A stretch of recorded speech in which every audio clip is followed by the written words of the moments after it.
Thanks for coming out. We have chocolate going around, which there's plenty for the audience as well. So,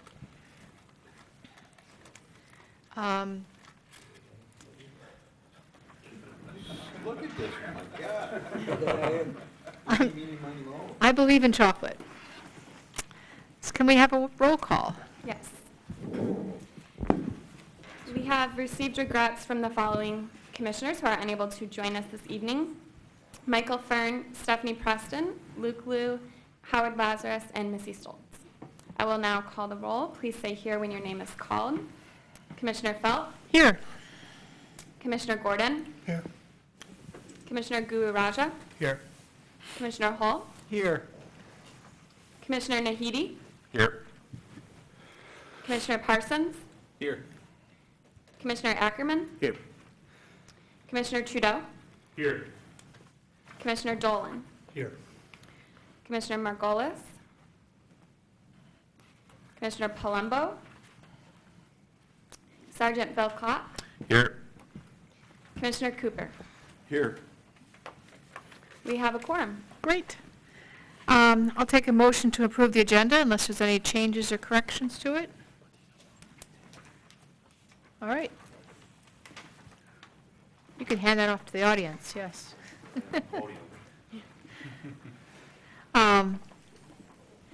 Motion to approve the agenda.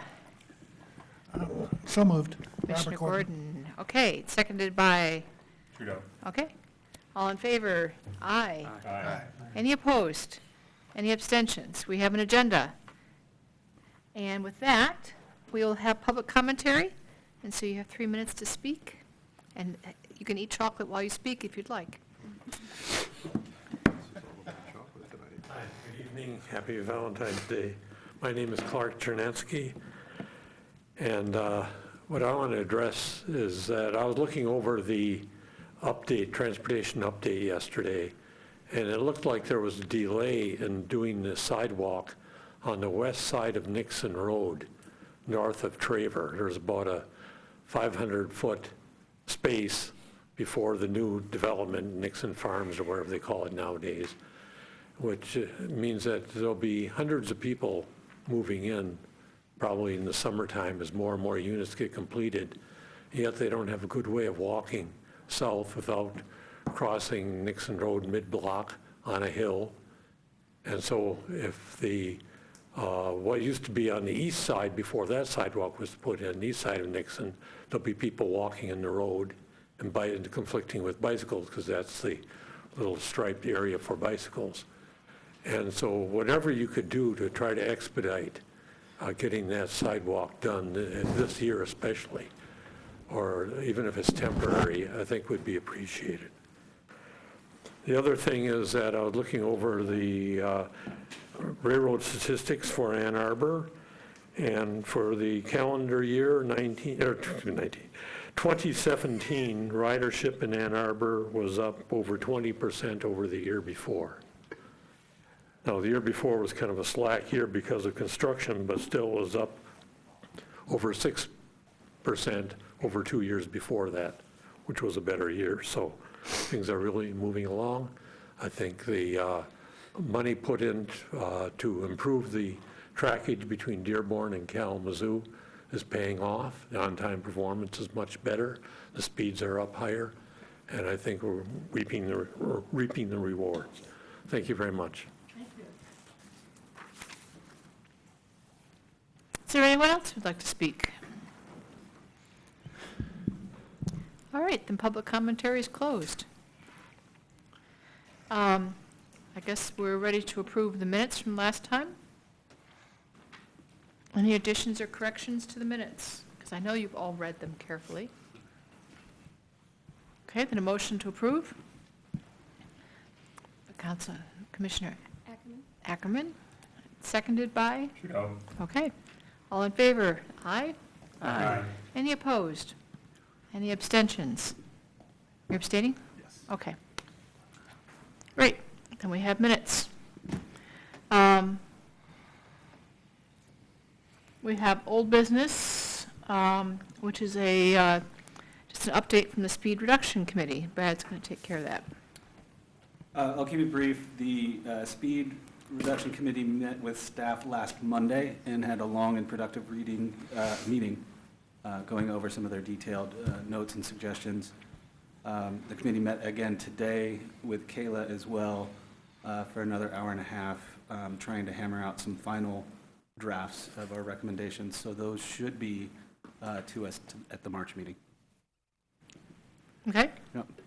Want to say anything about where you're going, or it's going to be a surprise? I don't think it's going to be a terrible surprise. It might not be as aggressive as people want in a blanket 25 miles an hour everywhere, but we're putting in a lot of thought and care. I think we're at 8 recommendations right now, and they're pretty, they cover a lot of ground. We were tasked with looking into quite a number of things.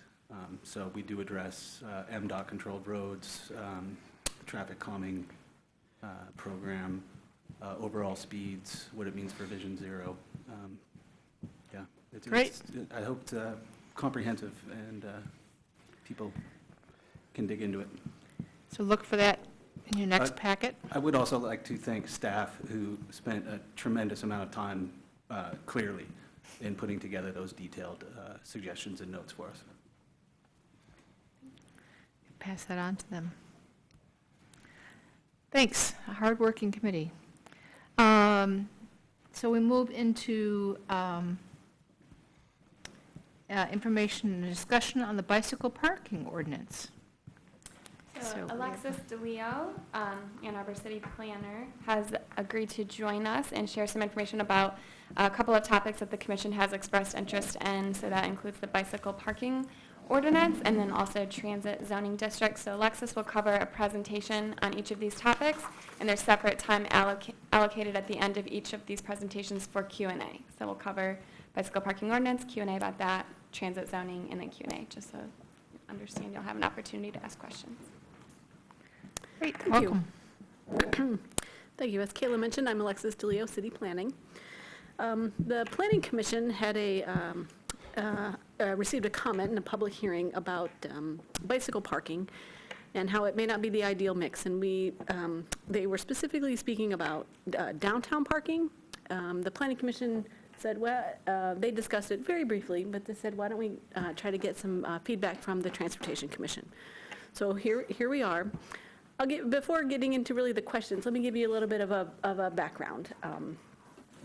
To developers and planner nerds and transportation geeks like yourselves, this may be old hat, but a lot of people don't even think about bicycle parking in the city. But bicycle parking is in Chapter 59 of the City Code, which is the off-street parking ordinance. Bicycle parking must be provided in full, meaning if you have some or none, when it's triggered, you need to provide it in full. And when the triggers are when a site plan is required. Site plans are required for new buildings or additions to existing buildings, expansions to parking lots or rearrangement of parking lots, and changes to required site elements. Say they want to redo their landscaping or their stormwater system or something, that often triggers changing around the site. When site plans are not required is when you're doing work solely on the interior of a building that doesn't add floor area.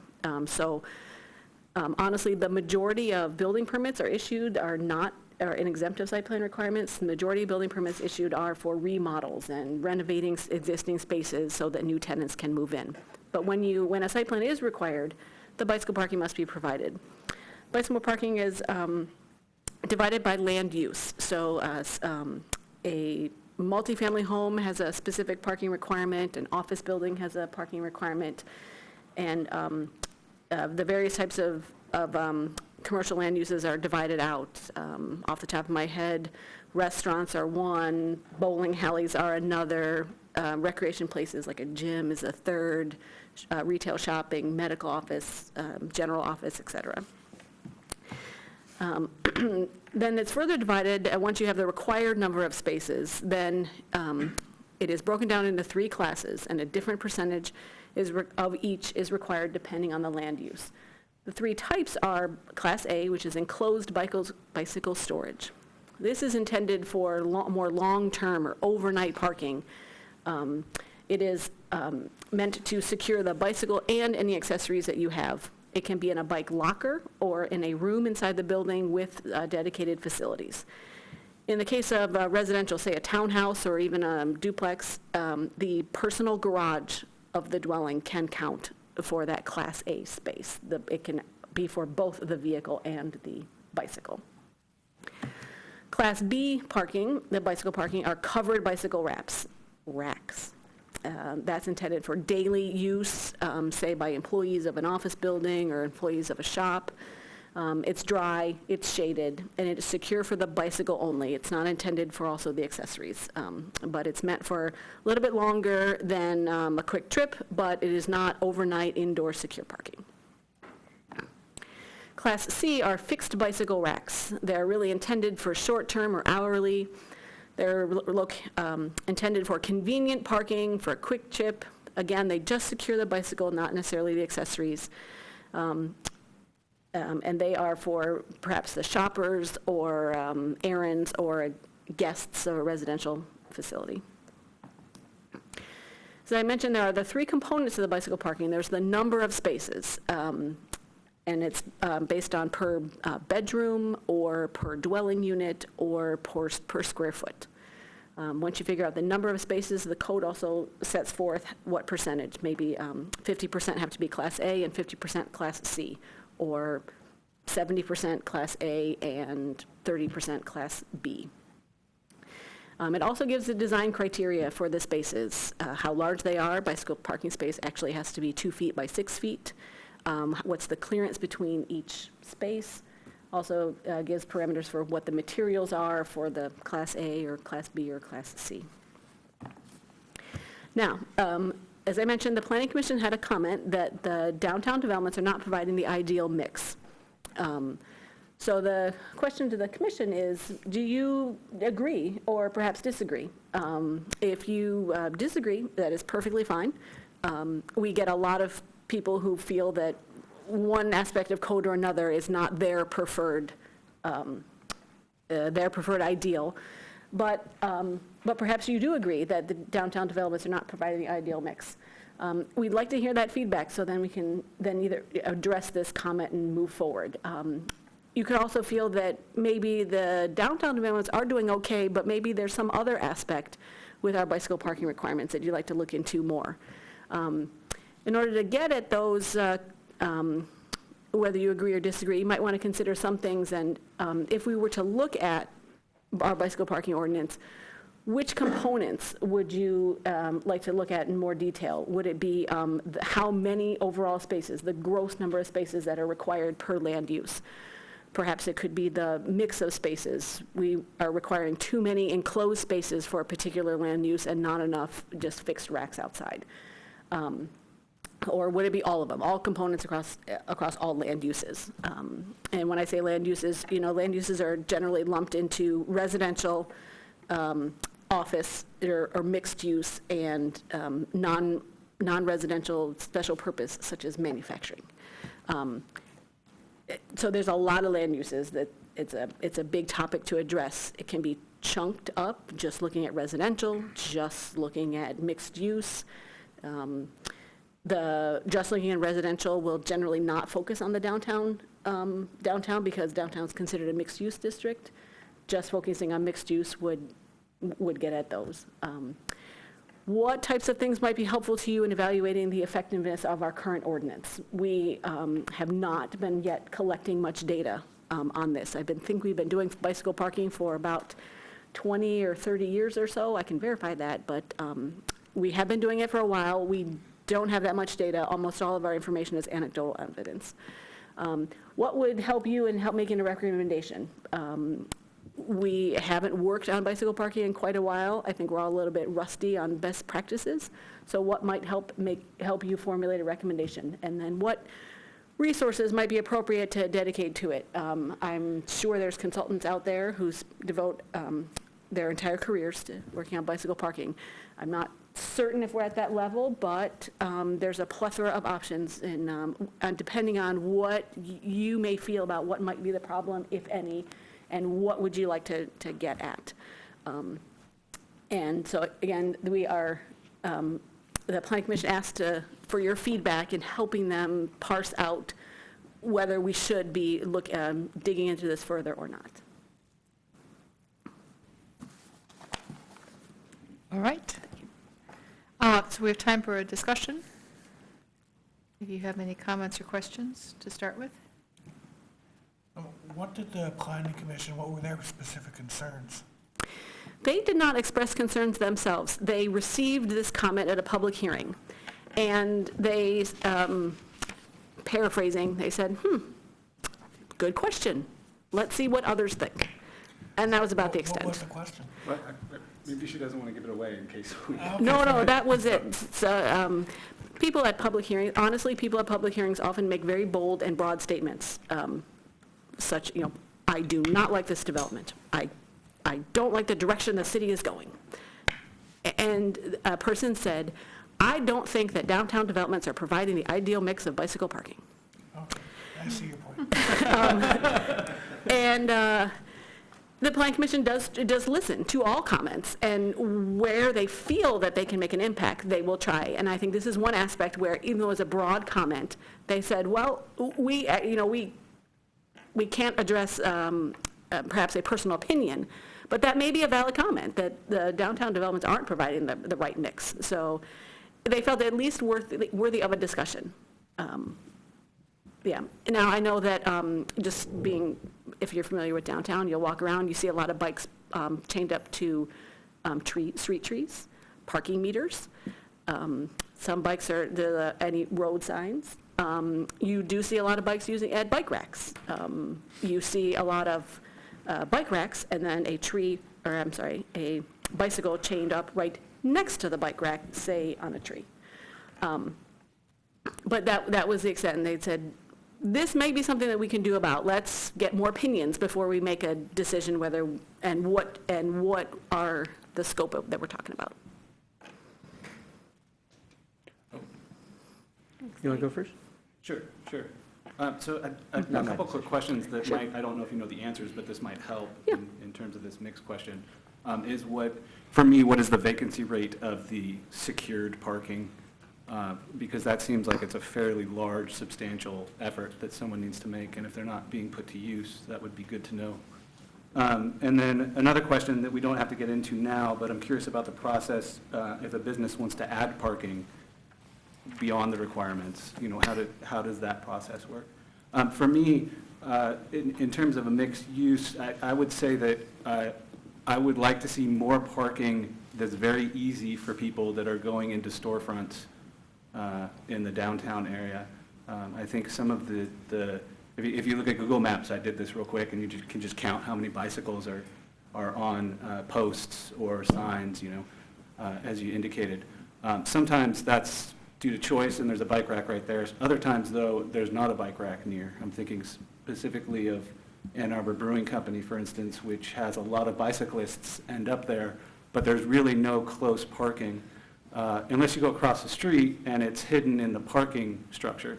So I parked my bike illegally, against a post for about a year before I realized there was indoor covered that's very nice parking in the structure itself. Anecdotally only, many evenings, I park my bike in the summertime at a street sign or a tree, because within that block, there's no visible parking to me. So yeah, I just think we need more of the, not so much the high-end level 1 parking, but the level 3 parking. 2 comments down here.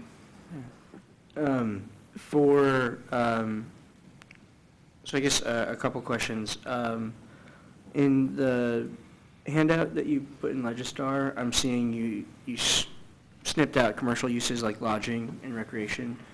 Can you give us some insight into residential uses downtown? So if we're saying like a D1 12-story maxed out residential premiums, like 700 FAR, 300 bedrooms, right? What is the parking requirement for that? In the downtown, a little bit of background, the downtown is deemed a special parking district, and downtown is either zoned D1 or D2. D1 is the downtown core, D2 is the downtown interface. And it does look like, and it was intended to look a little bit like a donut, the zoning map, a little bit like a donut. D1, the core is in the middle, D2 surrounds it. The D1 has a 400% maximum floor area ratio, meaning you can build 4 times the lot area. 10,000 square foot lot, building can be 40,000 square feet. D2 is a 200% FAR, 10,000 square foot lot, 20,000 square foot building. And then we offer premiums. In the D1, you can work your way up to 700%. If you give us something that we want, and what we define that we want is residential uses and green buildings, and there's a formula. How much you give depends on how much you earn more. So the absolute max a building could be in downtown is 700% or 400% in the D2. The normal floor area, 400 or 200, is parking exempt. Our philosophy is it's downtown as a TIF, tax increment financing district. A big chunk of those that TIF capture goes to the DDA for the parking as our parking managers. So that we have taken on the burden of the parking for downtown. There's no parking requirement. That is what makes downtown distinct from, say, a mall. We don't want surface parking lots all over downtown, so we have taken on the parking burden. But we do require parking for the premium building area.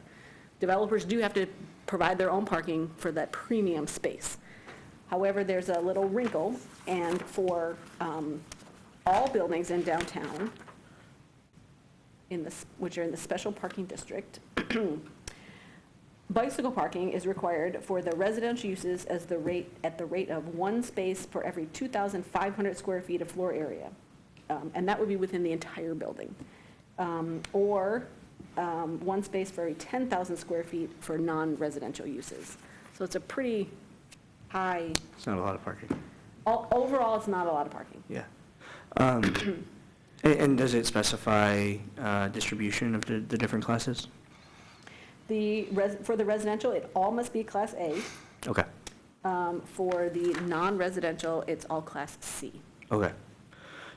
That makes sense that, so for example, the Ron Hughes building that's going in where the Ulrichs was, above the Espresso Royale, so that would have a Class A, that indoor parking, bike parking that was shown in the site plans that went through Planning Commission and City Council. So that's not a terrible amount for, something that's going to have up to 300 people living within it. Correct. So maybe that's something to explore. Yeah. The other question I have was to Commissioner Gordon's point about maybe, more parking in the public right-of-way as opposed to on private property. Is there the ability, can the city look to private developers to put some of their parking requirement into the right-of-way? Is there any kind of public-private partnership we can do to get some more public access to parking? We do, that actually, like listening to the conversation, a question that I did not pre-pose would be also, what maybe should be the appropriate mix of off-street, which on the private property, either within the building or in other space on the site, versus what the city might do or the DDA might do to provide public parking in the right-of-way, in the various right-of-ways. And that in the summer, the DDA puts out those bike corrals, and they use a parking space for it. They don't do that in the winter. But looping back to your question, in the DDA, it is permissible with council approval to put that Class C spaces in the right-of-way in front of the building. What happens is a developer may propose that. City Council, I believe, has always approved it. The developer would pay for the infrastructure, the spaces, and would install them at their cost, but they do sign a licensing agreement, and then they basically donate that finished product to the city. And the DDA would then maintain them and would budget to replace them if necessary. So maybe something to look at as well, obviously a lot of implications to traffic engineering because of visibility issues, that comes to mind, but maybe looking at opportunities to have developers install Class B, the covered options in right-of-way as well, just to give a better blend of spaces publicly available downtown, paid for with private dollars. Mm-hmm. Thanks. Yeah, this kind of gets to the question that I wanted to ask, which was that if I'm, so I, of course, I've experienced, lack of bicycle parking in town as well.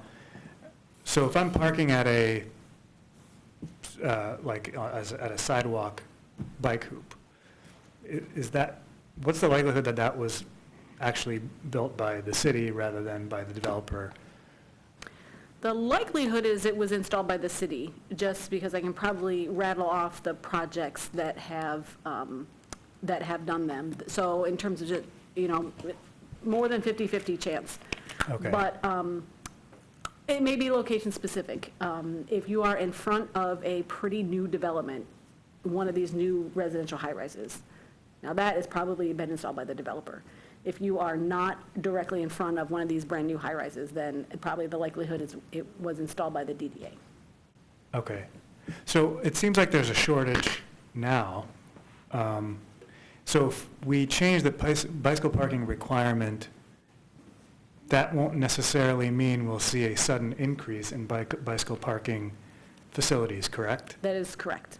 So maybe the solution, maybe that's a long-term solution, but I think I just sort of think about an analogy where there's surface parking. Yes, the DDA manages that, but there also could be private garages, right, where there's private parking or mandated parking off-street because of a parking ordinance for cars.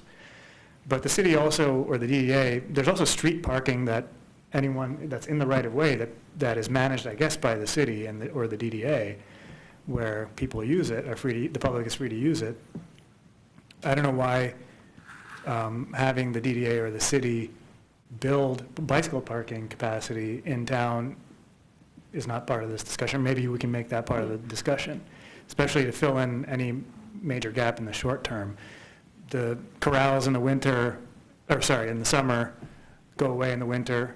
But similarly, maybe there's a way to, it seems like the capacity constraints are when people are actually riding the most, which is when the weather's nice.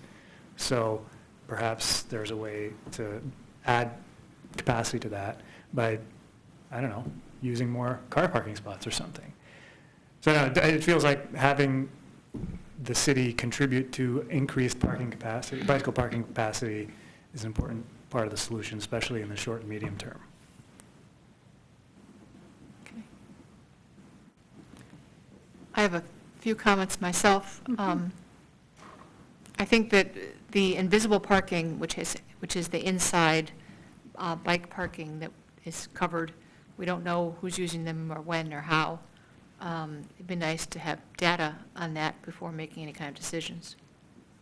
So I have no idea if those are well utilized in these buildings or not. And certainly my experience on the outside, primarily downtown, is that there has always been inadequate bike parking. And when I first started fighting for that back about 25 years ago, I was told the city merchants didn't want bicycles parking on Main Street,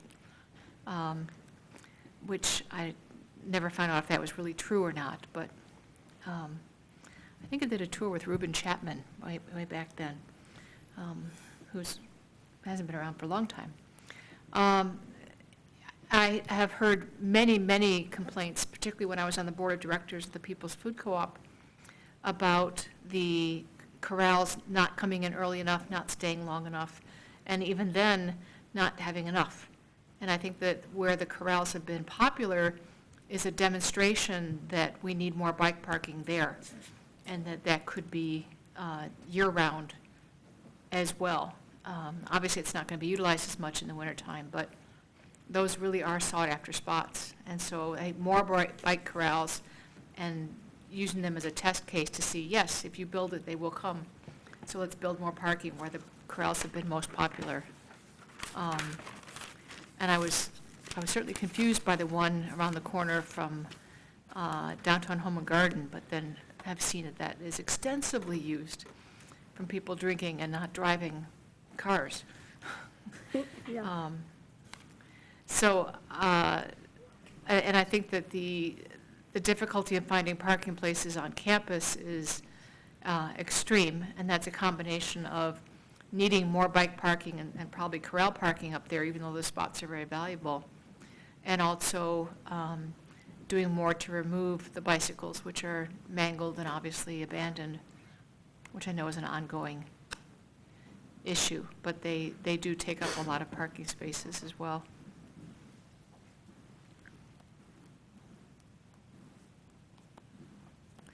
Any other comments? Yes.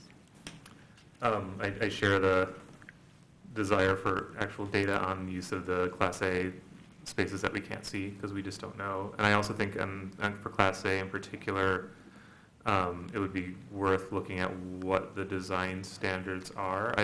We've had some discussions on Planning Commission when these come up about how accessible the rooms are, if there are rooms inside, and if people have to go up and down stairs, which I'm not sure whether the design requirements address or not. But even if it's in an elevator, not is that acceptable or not acceptable? So there's questions there around design standards, especially for those related to whether they're used. And my other point is, since I have traffic impact analysis on my mind from yesterday's Planning Commission working session, is if there is an opportunity to use data we get about trip generation for projects, because supposedly we get multimodal trip generation estimates when a traffic impact analysis is done, and whether that information could be useful in informing our recommendations or informing what we require for different kinds of projects. So we're about out of time for what we allowed for this, but if anybody else has anything pressing, be happy to hear them speak. Is that good? Good? Yeah, just taking 30 seconds to wrap up. So I'm hearing that maybe the rates of parking that were required over citywide was probably okay. Maybe it's worth a look at the downtown, or maybe we're a little bit low, not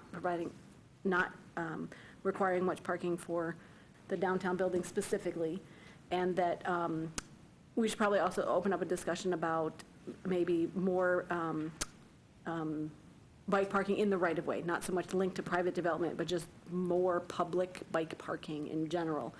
And then maybe a little bit more data specifically about the Class A, about both its vacancy or occupancy rate, and maybe about its design standards. If we're allowing the in-building Class A parking, how accessible is it? How functional is that? So great, I will take all of this back to both the Planning Commission and city staff, and I'll also bring it up with the DDA as well. I participate with them on just general issues and concerns, so we'll share Just this one point then, that somebody mentioned that it was illegal to park with trees or posts, and that's actually, I don't believe that's true. Yeah, it's referring to Iowa City's. Okay. Yeah. But it, I think it is illegal to actually lock your bike to a tree in Ann Arbor. I think that if the tree has any type of stuff around it, like the tree grate or the decorative posts, I think you can do that, but I think, now, I'm not saying that we're enforcing this, but Kayla, what do you think? do you have any insight into that? I think it might be prohibited to actually chain it to the tree. Yeah, I'm sorry, I don't have it. That's not my normal You don't want the bike, enforcement area, I guess. Yeah. Okay. But I can certainly, the community standards unit works Yeah. with us. I can certainly look into that. Yeah, I think this, I can't guarantee it until I look it up. Sergeant Clark, I'm glad that's not your normal beat. For your sake and ours. Me too. Yeah, I don't think it's Okay. illegal, but we could find out, so. I totally could be wrong, yeah. Yeah, staff can follow up on that, and we can Yeah. get back. Just want to get the accurate commission. information out there. But in terms of process, and I'll look to Crescent to confirm and see what he thinks, but we did originally plan that this topic would span over a discussion, a starting point of discussion tonight, and then recommendations coming from the commission. If this, anticipating this is something you might be interested in, it does sound like there's feedback from a number of commission members on this, and I think Alexis did a really good job of summarizing the feedback that we heard tonight.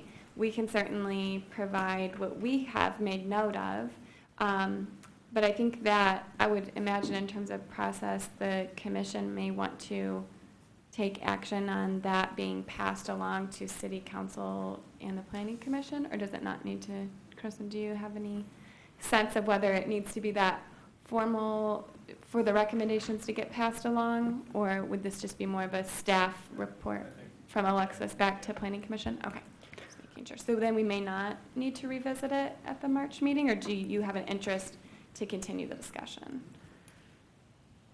I'd be inclined to say no unless there's something more specific to react to. Okay.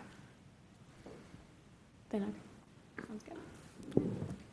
I would also say, that just given that both me and Commissioner Trudeau are on the planning commission, it's almost like this commission's conversation can continue there, so. That's great. All right, thank you. Have another part to present to us. I do. Okay. Good evening. I'm Alexis DeLeo from and I'm here to do an introduction of a planning initiative that we're just kicking off. We are working on a new transit corridor zoning district. Working title of T1 seems to fit the theme. We have D1 and D2 downtown. We have a C1, C2, C2B, C3, R1A, that kind of thing. We are working on this because it is a recommendation of almost all of our master plans. The city has 8 master plans. They are chapters, basically, of the master plan. And when taken as a whole group of them, they all have some consistent and overarching themes about increasing the livability of Ann Arbor. They talk about basically more housing. More housing will increase choice. More housing will eventually contribute to affordability. And the master plans also talk about more mobility, more transit options across all ranges, and promoting and encouraging and making it easier to use the buses, to use bike facilities, and even to use cars also as pedestrians. And the master plan also talks about having more mixed uses and more density and more active streetscapes. So creating a new zoning district with some requirements for minimum floor area ratios and minimum mixed-use standards and some placement standards will help to further all of those goals, and will be basically for being in keeping with improving the livability of Ann Arbor. I have worked with a small group, including some council members, the Planning Commission's Ordinance Revisions Committee, and the Joint Housing Affordability Subcommittee of the Planning Commission and the Washtenaw County Housing and Human Services Advisory Board. And as you know, we have many transit corridors in the city, rattling them off the top of my head, Washtenaw, State Street, even Stadium Boulevard, and Plymouth Road. North Main is a transit corridor. We have many, but we have shortlisted 2, the Washtenaw corridor and the State Street, basically the node of State and Eisenhower. The Washtenaw corridor will build upon the work that, not only the master plan work, but the work done by Reimagine Washtenaw, and that work there. This is the existing zoning map for the Washtenaw corridor between 23 and Platt. Can I do a, I can. 23 here on the right side of your screen, Platt here on the left. I will give a slight disclaimer. If there's a difference between the mouse and what I say, go with the mouse. This large red is Arborland, and then all of this red is Zone C3. That's a fringe commercial district. That is our broadest commercial district. It's basically our big box commercial zoning district. It allows 200% FAR, meaning that twice the lot area can be developed. We are working on the data right now, but you think of Arborland as an example, and while 200% floor area is permitted at Arborland, meaning that entire site could be covered with a 2-story building, what we've got at Arborland is probably in the 25, 35% FAR. So there's a lot of FAR left on the table. All the red is already Zone C3. This yellowish is PUD, Planned Unit Development. That's the Whole Foods. And then this other big chunk of C3 is Arbor Crossing, I think it's called. And we are looking at making these the boundaries for this T1 district. And then again, because the bulk of that area is already Zone C3, which allows 200% FAR, what we're talking about are not really expanding the permitted maximums, but what we're talking about is raising the minimums from 0 to something. And with raising the minimums, we can then require maybe a minimum amount of FAR, or we can require that whatever you build, half of it must be residential. We can lower the parking standards so that then parking is not the barrier, that it doesn't have to be, oh, we would have built a bigger building, but we can't fit all the required parking on it. So this would be our rough boundaries for looking at that one. We're also looking at, wrong way, the South State Street corridor, and this is the existing zoning map for it. It's not as red. Here is South State Street running right up the middle here, and here is Eisenhower running across here. This is the edge of Briarwood. It's not as red. There's not as much commercial out here, but the blue is office, or specifically ORL, which is office, research, light industrial. The orangish, yellowish, pale orange is PUD. PUDs were very popular in the 80s. They're office PUDs, single use, but that's PUD here. And then the purple is manufacturing. There is a little bit of residential here. Residential is the greenish. And then the red is commercial, C3 as well.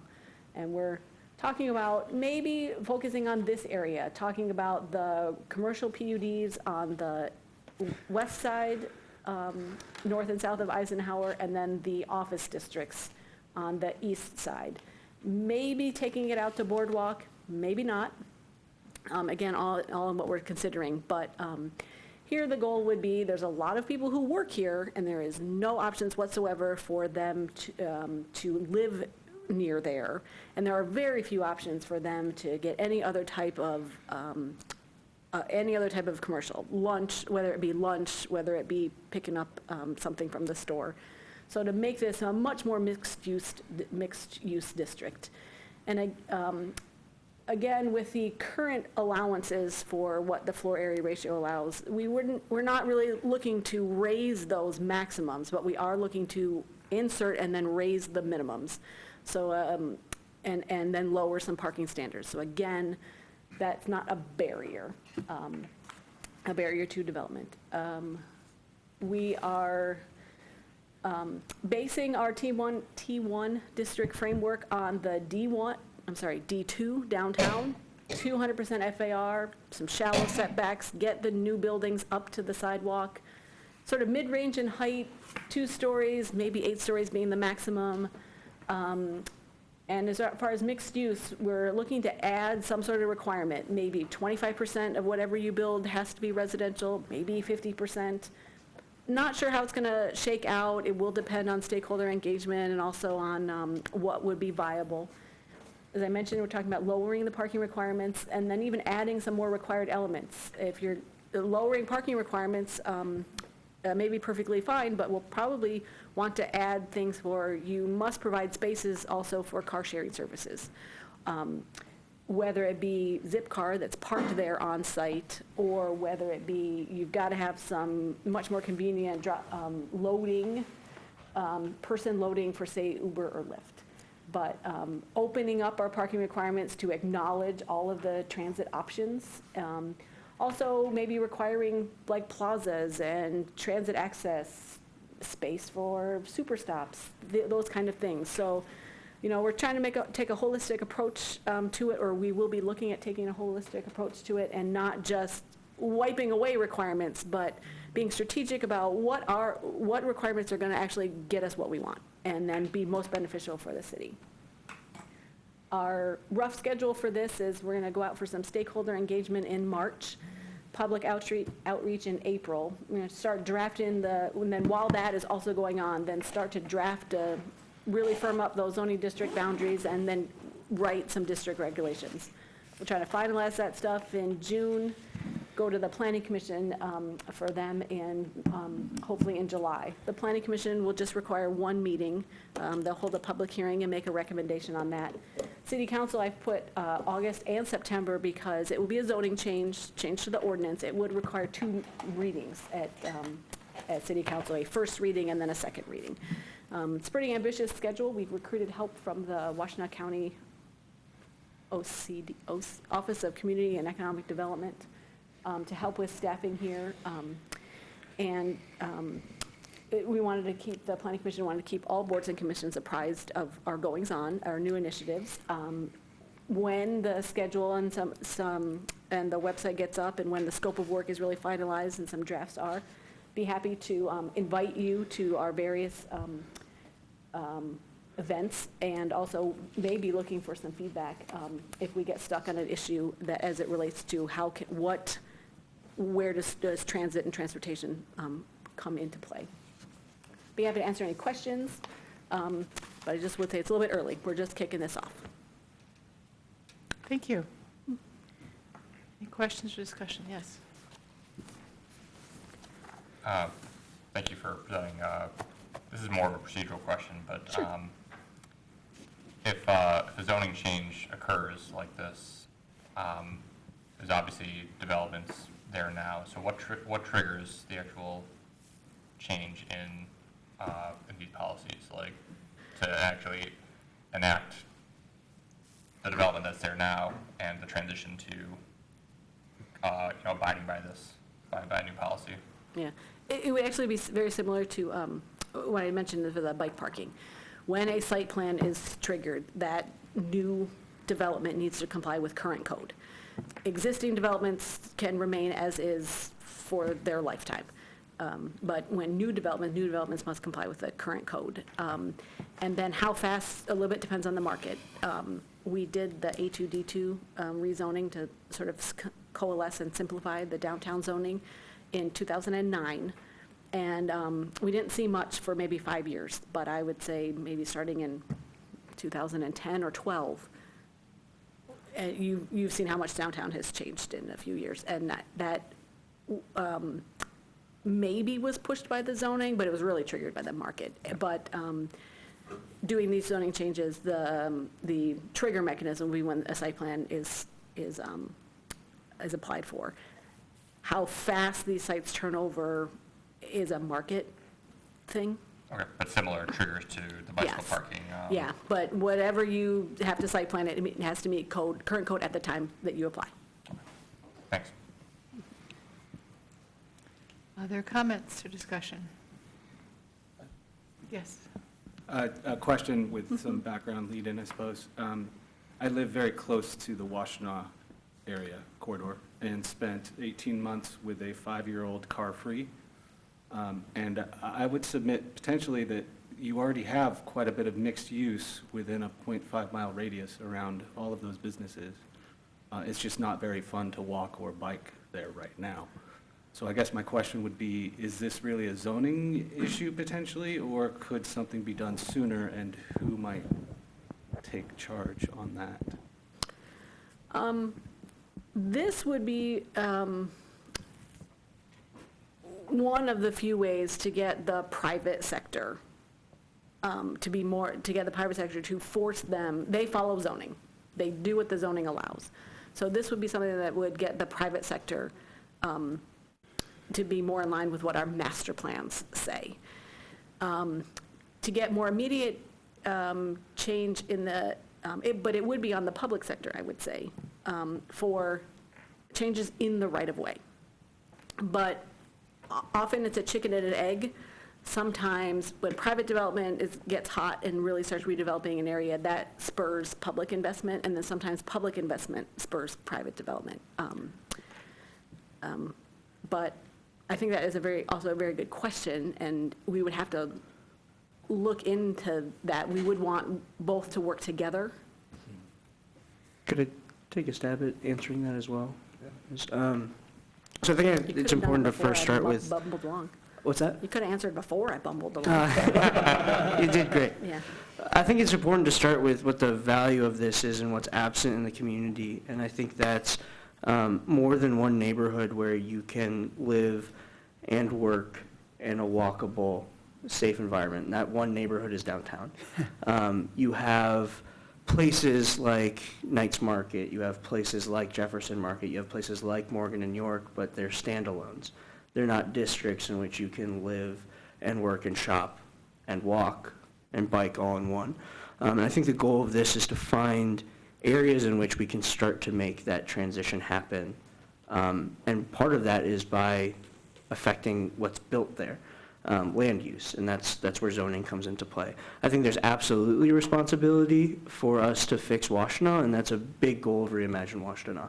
Reimagine Washtenaw recommends changes to the zoning like this to create that environment and that space and the type of businesses that are walkable and approachable for that environment. But Reimagine Washtenaw also puts forward sweeping changes to the way in which traffic circulates along Washtenaw. It puts in place sweeping changes around the public right-of-way with respect to bicyclists and pedestrians.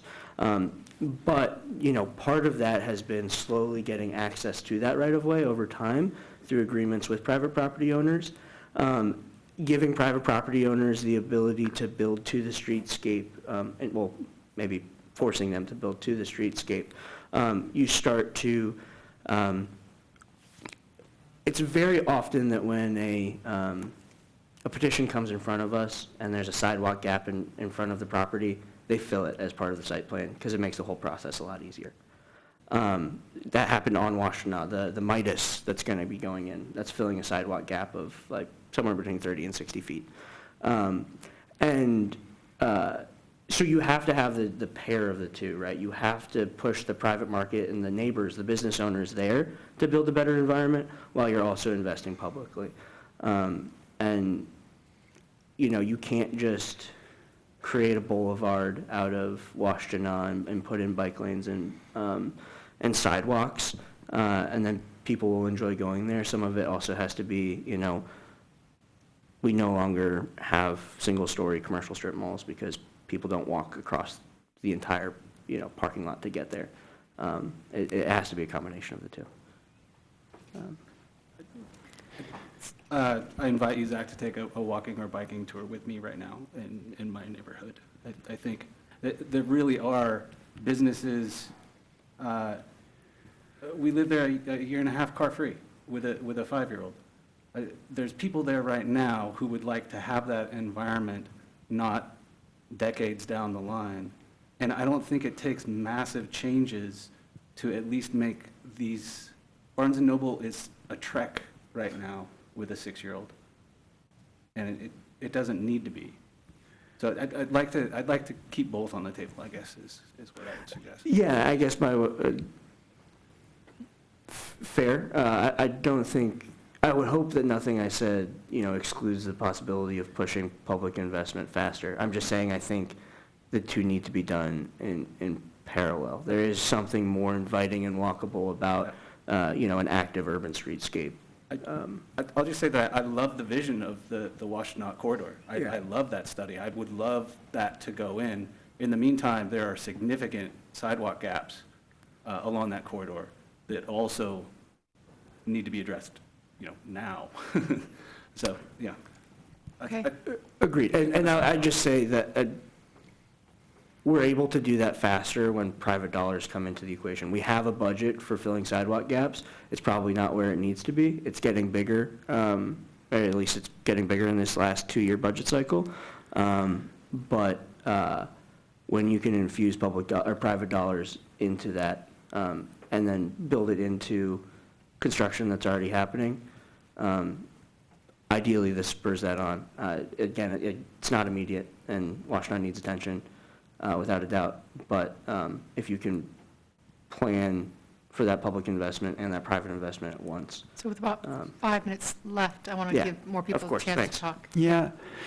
So one thing I was wondering, well, there's actually a couple things. First of all, I see how you selected like 2 corridors, and the Washtenaw one I definitely get, because I feel like, yeah, that's where you have the most transit, and you have people like going back and forth to Ann Arbor, Ypsilanti, and that.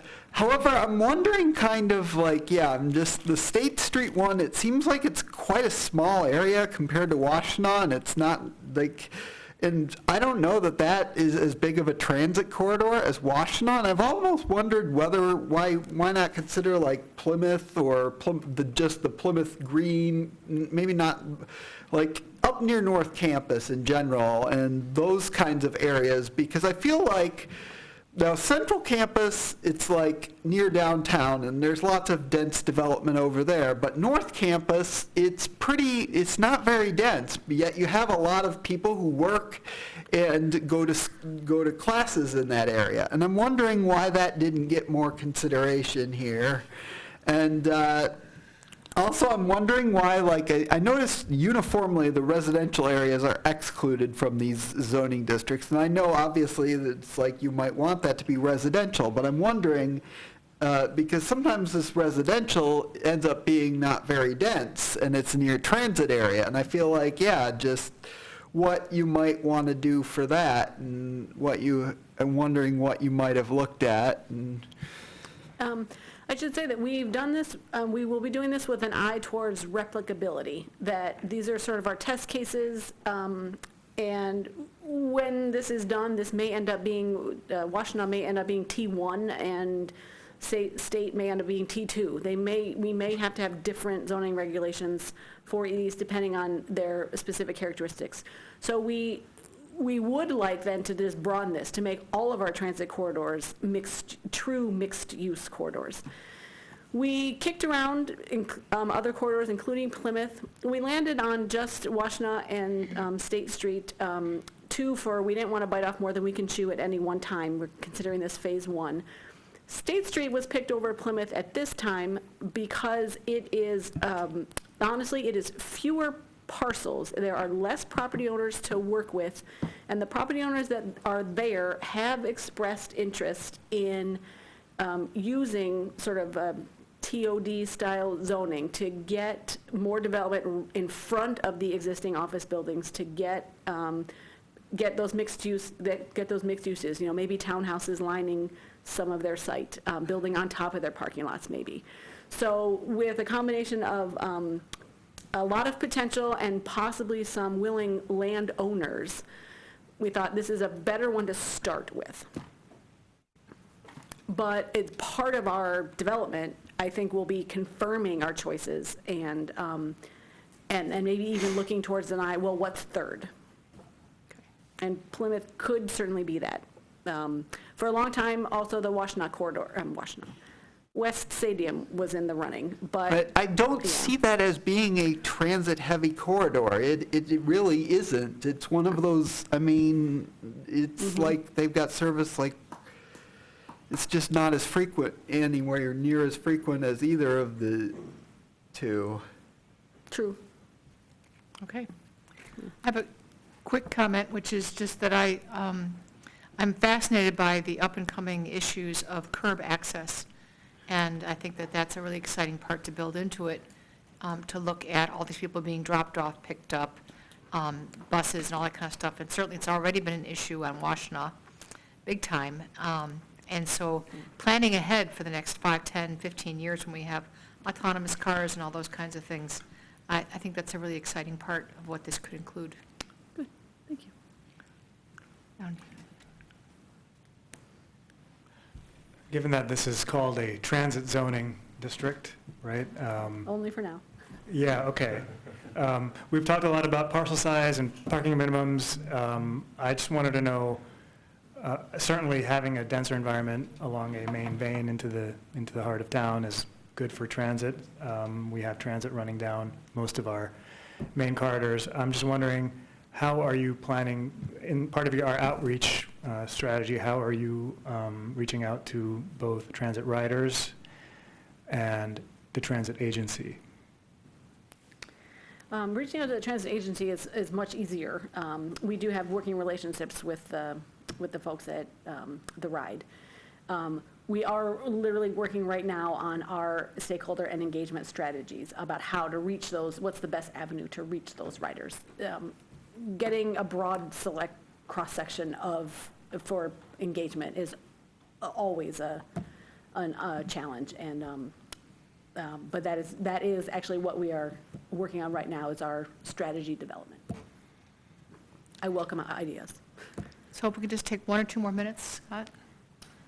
Just briefly, on the state corridor, the other thing to consider is that if we do get an intensity of redevelopment there, we're going to be potentially generating a lot more demand, which would justify an increase in the frequency of service. So a lot of this is sort of the chicken and egg and the back and forth of transit. So just because we don't have super frequent service right now doesn't mean we might not be able to afford to do it and justify being able to do it once we start changing the land use. And I think that's part of the thinking behind this. Any other pressing comments?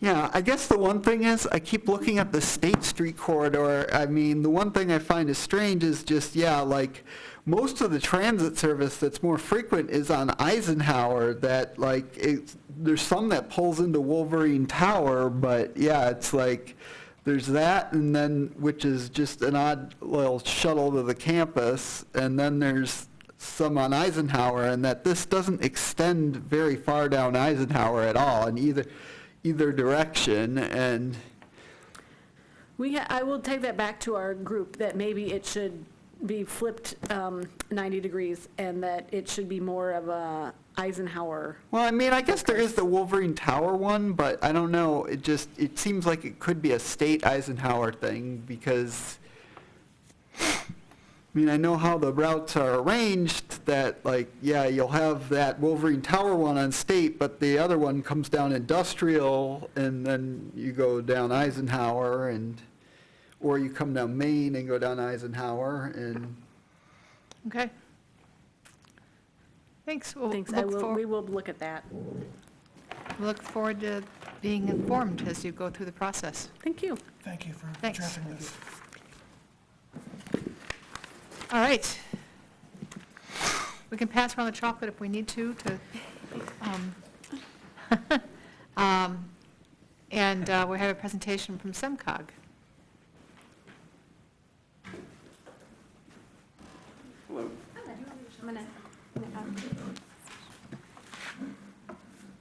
What great attendance for Valentine's Day. Yeah, All right. we're very dedicated. Trevor, your presentation is here, and then your links to the mapping tools great. are pulled up, and we can give them a shot. I right. pulled We'll them up, see. and they seem to work so far, All right. but we have had technical difficulties in Understand. this room before, so Thank you. Kelly, do you want to pull the chocolate off the podium, Yeah. seriously, and pass it around? I guess this is, Great. do you need any chocolate? I'm before good you for right get now, thank you.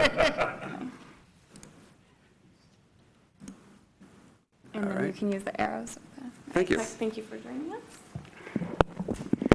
Hello, everyone. I'm Trevor Bryden. I'm a planner with SEMCOG, Southeast Michigan Council of Governments. Worked there for about 10 years. I've been a transportation planner there for that time. Worked in freight planning and policy issues for quite a while, and I currently hold a seat of lead staff for the regional transportation plan. I've been asked here today to talk a little bit about SEMCOG, some about transportation planning, some about transportation funding, and what else do I have in my overview? Planning and data resources. I was told that you were a curious and inquisitive group that would like to dive deep into some of the things that we have on our website. So I'll go through my presentation, ask me questions at any time, and there should be time at the end to talk further. So what is SEMCOG? We're a council of governments, which means that we are a regional body that focuses on many issues. Transportation, environment, economic development. We represent 7 counties, which generally represents the greater Detroit area. We stretch up from St. Clair to down to Monroe, Washington County, Livingston, and then the 3 core Detroit counties there as well. It gives us a pretty broad range of land area, types of towns and things like that we represent. We are local government run. Our board is entirely made up of local elected officials. And we currently have 171 members, and so we try to keep ourselves central and able to address regional issues by having many people interested in convening with us.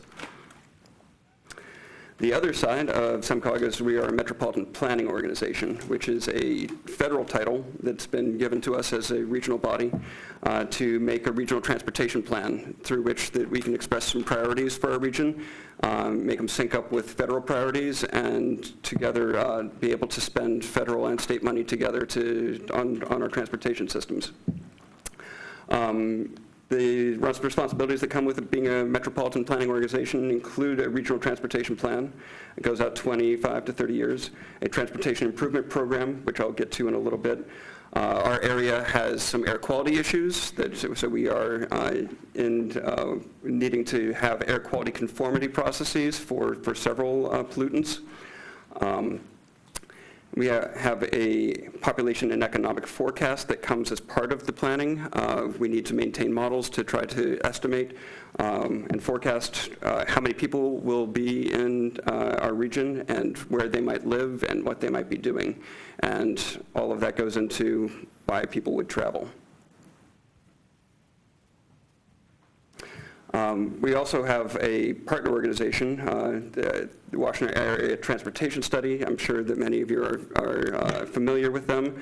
They are very similar in many of their roles and responsibilities, but they are focused specifically on Washtenaw County. They dive deeper into Washtenaw County than we do. When we publish a report, it's for all 7 counties.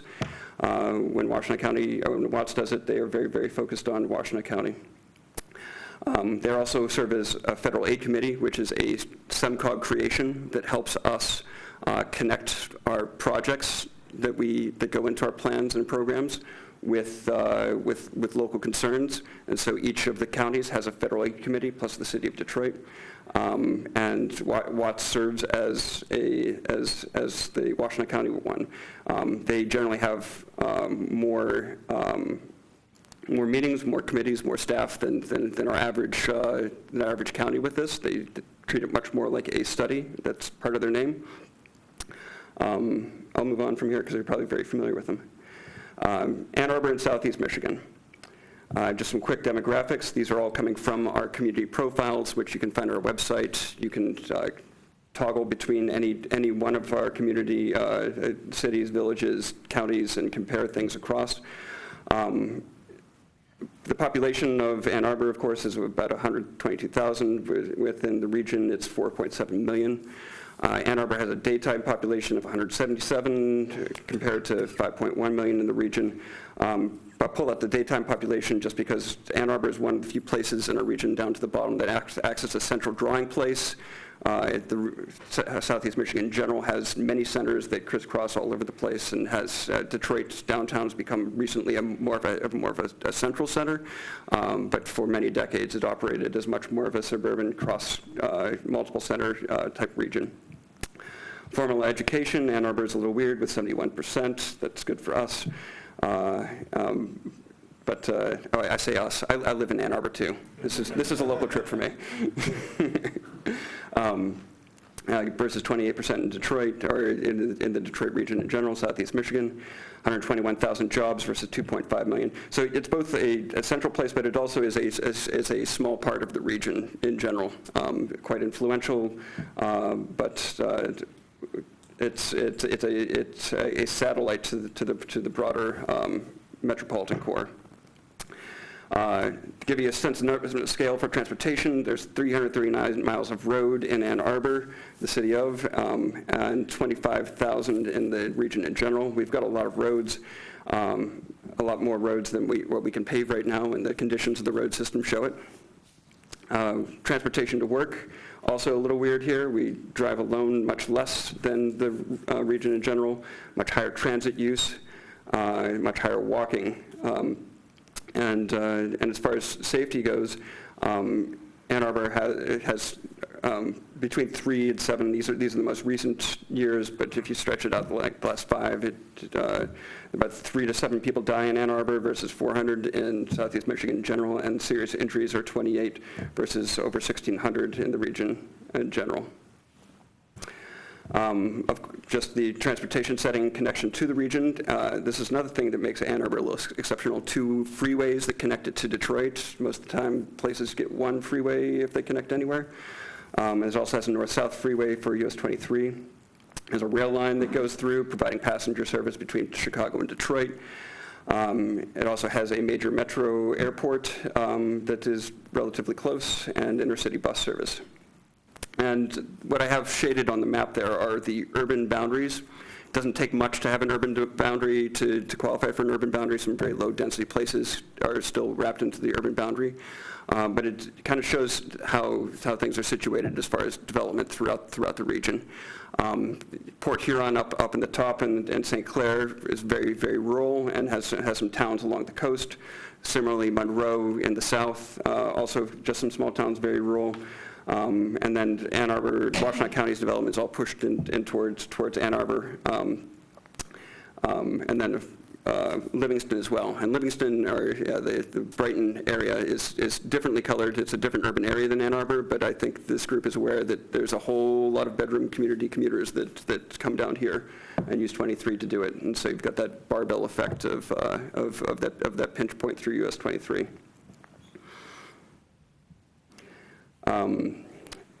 3-letter acronyms, RTP and TIP. We throw these terms around a lot because these are documents that we go to again and again to inform what we're doing and what we're paying for. The Regional Transportation Plan includes a forecast, like I said, of where people will be living and what they'll be doing. As an inventory of needs that's pretty broadly spoken, so between pavement and safety and freight and transit and green infrastructure, economic development. It tries to cast a broad brush with what the region needs and taking assessment of the tools we have to plan for it. It's a long-range plan. It lasts 25 to 30 years. It gets renewed every 5 years, every 4 years for us because we're at quality conformity. But so things change a lot between plans, but they all stay the same an awful lot. There's a little bit of both of what you get. It's a policy document that tries to guide how we dedicate money and resources towards solving different transportation issues. It identifies the large projects, and so any project that is over $10 million needs to be listed separately in the plan, and it provides spending priorities. And this specifically affects the federal aid system, which are the large arterials, freeways, and collectors that are in the region. Anything that's lower than that doesn't qualify for federal aid spending, and we don't want those wrapped up into our documents because then there's paperwork.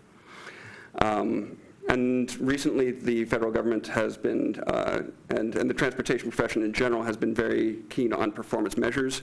And the plans now need to have 7 categories of performance measures that the federal government wants to see expressed nationally and compare regions against each other. We have a lot of plans that we build into, that we dive deeper into. These are all piled on top of each other, but there's pedestrian and bicycle plan. There's an access to core service study that we did to try to find out where there are gaps in access to transit or jobs or healthcare and things like that. There's a green infrastructure vision that we have to try to have our transportation systems, which account for the transportation land use is the most has the most impervious surface in our region. And so the ways in which we can have water filter through and help protect some of our underground infrastructure is very important. Economic development is under there, and our safety plan is also under there as well. This is all just to say that we do a whole lot of in-depth plans that informs our thinking overall with the regional transportation plan. Our transportation improvement program is matched closely with the RTP. The TIP is a 4-year document, and it is a program. It's a list of highway and transit projects that use federal aid. These are the very specific projects that go in. These aren't just the $10 million plus. They are largely populated, both documents are largely populated by a creation called a general program account, which are large topical like pieces of work. Pavement preservation is a general program account. Safety is a general program account. And so it allows us to be able to fit routine projects within a type so that it can be more flexibility for being able to shift things in and out of there more quickly and not wait for a 6-month amendment cycle to go through. We have a searchable database on our website that you can look and find all of the federal aid program projects that are in there. Pretty soon we will have the RTP projects as well. Once just in a few months. I think, am I getting ahead? Yeah. Just some basic transportation funding background. How do we fund our transportation system by and large? And this is not talking about the local roads. Each local government has their own way of combining property tax revenues or bonds or other things like that. But this is for the federal aid funding, which is specifically what the plan and the RTP and the TIP are concerned with. And so they're funded mostly by gas taxes and registration fees, by and large. About half the gas tax goes to Washington and then is returned back to the states, and then half the gas tax goes to the state and is combined with registration and other licensing fees. It's approximately like a $1 billion that goes to DC from Michigan, $1 billion that goes to Lansing from the gas tax, and $1 billion that comes for the registration. All of that gets put through a formula that was decided in 1951, called Act 51 of 1951, and then that by formula gets dispersed to the states, the counties, and the cities. By the time it gets down to the cities, it's a really little amount. Washington County gets about $6 million a year, which is, it's $6 million, but it doesn't doesn't go all that far. Expected need versus funding. This might be forgive the squintiness of this chart. This is a chart of our TIP survey. So we ask road agencies and transit agencies what they spend their money on and try to match it up with their TIP after the fact. And then make a report saying this is where it is. And so this is one of the high-level reporting, and it's basically to say that the blue areas represent highway, and we spend about $600 million a year on our highways. And every year we go out and do road ratings to take pavement measurements to see how well the pavement's doing, what sorts of fixes it needs. And we're also able to, with this data that we've been collecting for about 15 years now, we can estimate what the needs are to rebuild it. We do the simulation, and it comes up to that we need about $1.6 billion a year on average over the course of some time to get all the roads up to a state of good or fair, 80% anyway. Our pavement is falling apart fast, and it's a real conundrum about how to disperse resources to keep it up. So all of that is to say that funding is there, but it is ever more precious. Large funding programs on the federal level there's a surface transportation program, which is flexible money that goes through the states, and it can be applied to just about anything. However, like I said, it goes through formulas, so everyone just gets a little bit. For things that are project-related, like the things that you would get in addition to regular formula funding, or some of these, there's the Transportation Alternatives Program. These are discretionary grants that are awarded by MDOT and by SEMCOG. We have some control over some of these. We use these for a lot of bike and ped projects, for streetscapes, for trails, for green infrastructure. We are always looking for good projects to use this money towards. And if you are interested in a project that's in that area, then I can give you. I'm sure the city of Ann Arbor has applied for these before, and Eli's aware. But that's our main bike and ped nice project. Take a picture, cut a ribbon money. There's also congestion mitigation and air quality money that mostly goes towards trying to, it's dedicated towards what is the most effective at cleaning the air. It goes to signal timing, roundabouts, and other operations. It also goes to some, every once in a while, to some fleets for some cleaner running engines. Tiger and infra grants are federal discretionary grants, and if you think TAP grants are hard, then Tiger and infra should should make you concerned. And these are national grants, and they're very, very competitive, and they have very detailed application processes. But are in general like looking to increase economic development and social well-being through transportation projects. Plans and data resources. I'll go through just a couple of these lists and then go to some of our web tools. Our website, we've recently had an addition over the last few years of many interactive mapping tools that if you haven't been there recently, I think they're pretty neat. For safety, I heard you were concerned about safety in general, and our guiding document currently is the Southeast Michigan Traffic Safety Plan that we published a couple of years ago, and it has county-level safety emphasis areas. It goes through a process of looking through our crash data to find where there are anomalous areas within each area and make recommendations for what sorts of projects would help bring safety down using more conventional methods. We have a crash location map. This includes detailed information on individual crashes, and there's also a query tool for you to be able to search through and find any particular crash. And we also have a high-frequency crash location query tool. I think both of these are amongst those that I have, or that Kayla pulled up for me. As far as other resources, we have a volumes and pavement resources as well. Regional traffic, we have a regional traffic counts database. Anytime MDOT or a city or SEMCOG makes a traffic count, puts tubes on the road and counts traffic for 24 hours. We have a database that shows that 24-hour count. You can go in there and see where the volume's high, where the volume's low. Sometimes there's classification counts where you can see the types of vehicles that are on that road. We also have a pavement condition map that shows the pavement condition.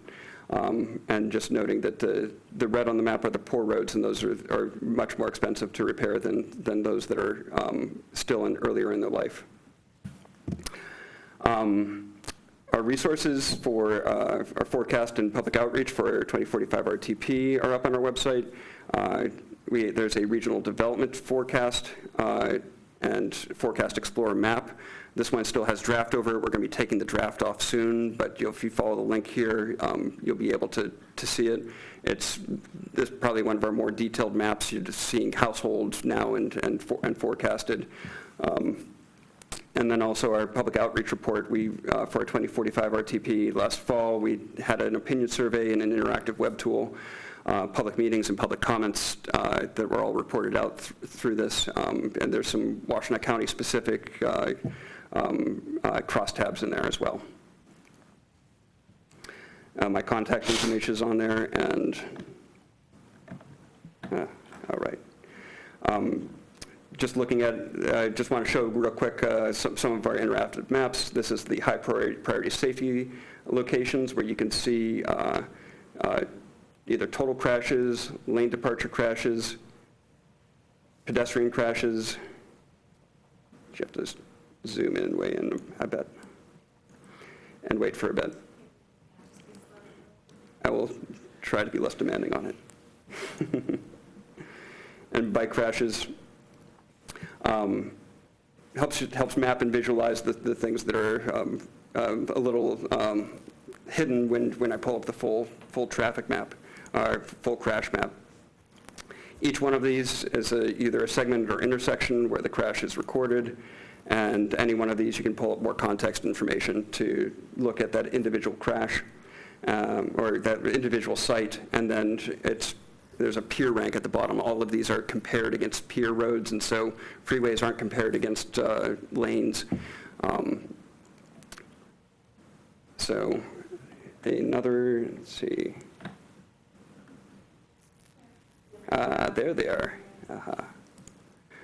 This is a map of our transportation improvement program projects, the implemented projects that have gone in already. If you're wanting to look backward a few years about what has been built into over the past few years, you can take a look at this map and click on anyone to see more information on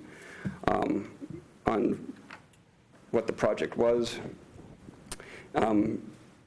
It will be, I guess it depends on what you're looking for, is whether the information's helpful to you or not, but it'll at least let you know if a road's been paved, if a bridge has been replaced, if there's been a safety project somewhere.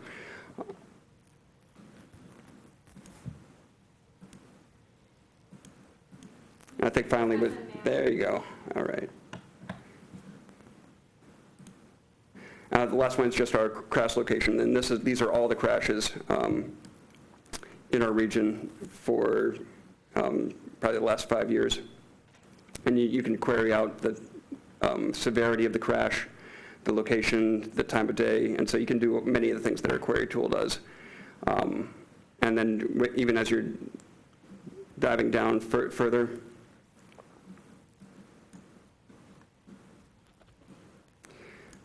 you can pull up the actual crash report that's filled out by the police on the scene as well. So if you want to go deep, you can go deep. That concludes my prepared slide remarks talks, but I'm happy to talk with you about anything that's on your minds. About 10 minutes for any discussion, questions, comments. Thank you very much. You're welcome. This is awesome. Thank you so much. There's more than what I have listed there, but Yeah. I'll be visiting your site. good. Yeah, I'll just, Oh, he was before you. You mentioned two things in the presentation that really struck me. Either maybe they were not as important as I thought, but the first one was the performance measures. Mm-hmm. You quickly went through that. I'm wondering, that sounds like it's really important as to what types of projects get funded and planned and built, correct? Yes and no. Okay. I don't mean to be glib with that. You're absolutely right. Performance measures, they sound really important. They are really important. What we're measuring is kind of like what we start building, and so guiding our attention towards things like what they're wanting is important. They mostly line up with much of what we wanted to do anyway, in many respects. The performance measures that they want that they're implementing have to do with safety, so fatal crashes, serious injuries, and crash rates. And so it's many of the things that we've been tracking and trying to pull down for years have been successful at pulling down, have no longer been successful over the last couple of years. But we want to continue to be able to pull us. So safety is a focus of those performance measures. Pavement condition, and bridge condition are two others, something that we've been concerned with for many years as well. And then the remainder are around, there's recently been a proliferation of speed data that's been available. People carry connected devices, they're able to skim off the data off of that, and we're able to see freeway speeds where we were only able to do speed studies. We have to take a car out and start at one place and do it again many, many times and take an average. And anyway, we've got speed data. The federal government has speed data, and so they've done a whole lot of reliability calculations on freeways, and so part of that is like economic development, the ability to deliver economic goods and people on time. It has to do with the reliability of our facilities. Can you count on getting somewhere in a good amount of time? And so they're wanting to make it more reliable by measuring it a lot. So the way that I am saying it matters, but it doesn't matter. One side of that is we're already kind of oriented that way. Less so the freeway reliability, somewhat that. But we aren't building lots of roads right now. We don't have the money to build lots of roads. We don't have the money to keep up the roads that we have.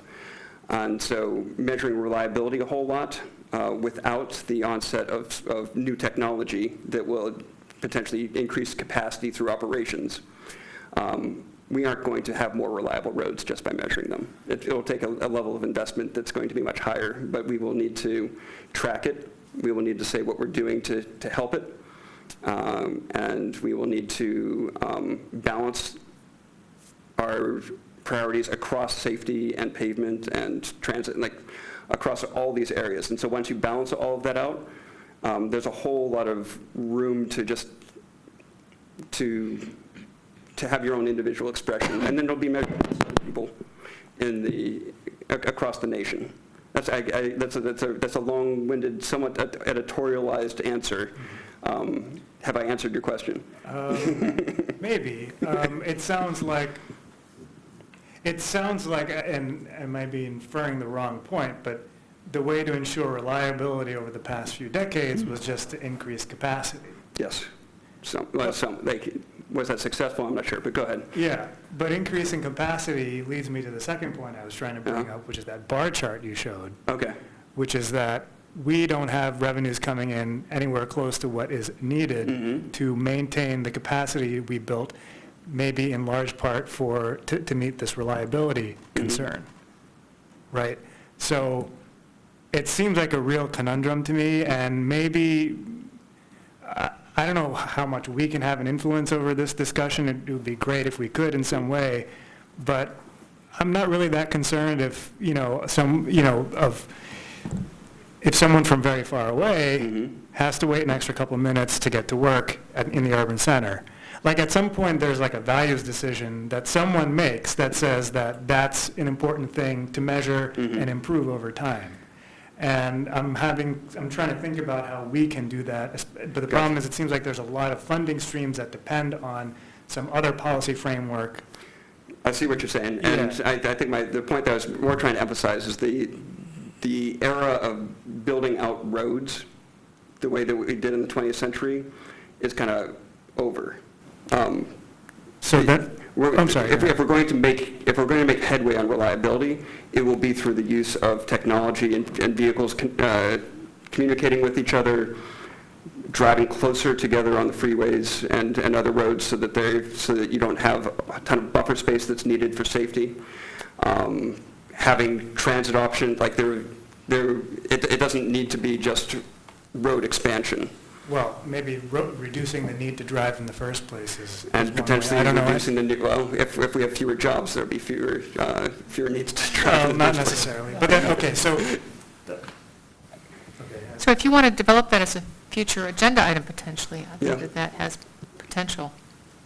And we do need to hear from other people as well, but, okay? Okay. Yeah. I'll think about it. I'll be happy to talk with you afterwards, too. Yeah. Scott? Just calling back to this is cool comment, this stuff is really cool. There's a lot of stuff on this website. I've fallen into the rabbit hole already on some of these tools. They're really, really useful and interesting. And in particular, the forecast that you talked about, that's coming up. I've dug in a little bit into that, and that's interesting.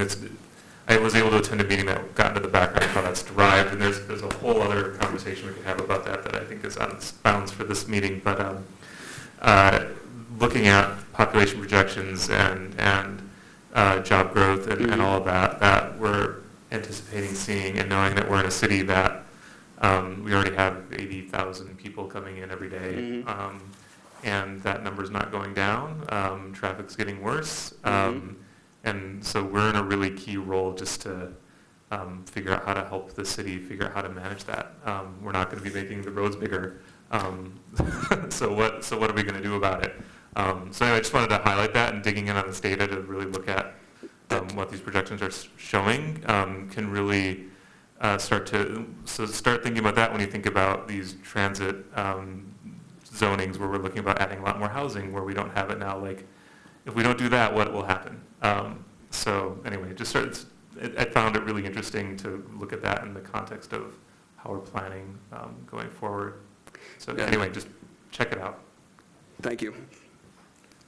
Just a quick question. I'm usually the big ideas guy. I think maybe get off scale. This is really specific. I love these tools, but it takes forever to try to figure out the actual crash reports. Once you click on it, it like downloads, and then it's really hard. Am I doing it wrong? Or The crash reports come up as a PDF download. yes. So if I want to look at like all bicycle crashes in Ann Arbor, Okay. it takes me like an hour just to do like 6 of them. Those are PDF downloads. So you're running more of a bulk one. Could I contact you? and Yes, just please ask- contact, let's talk and see if I can find a better way for you to query those. That's great. Thank you. So we're pulling the crash reports from a state computer. Okay. So I'm not sure how much I can offer you for the UD10s, but let's see. I'll talk to the guy that handles that and see. Thank you very much. Any other? Yeah. If I could comment on the UD10 part, it might be easier to go direct with MSP. It might be. Crash data. I can get a contact number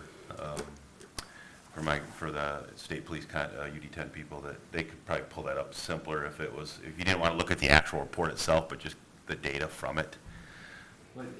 You wanted the reports. I want to look at the report. So, for instance, we were trying to figure out why Huron near Ashley has so many pedestrian accidents. And once you pull them up, you realize that it's left-hand turns hitting pedestrians. Yeah, then hooking up with you is the better option. Yeah. So. Okay. Yeah. Let's talk about what you're interested in and trying to figure out a way to get you those PDFs. Thank you. Okay. Thank you very much for that. Thanks for having me. It's a pleasure. Glad to meet you as well. All right. That means that Creston's up.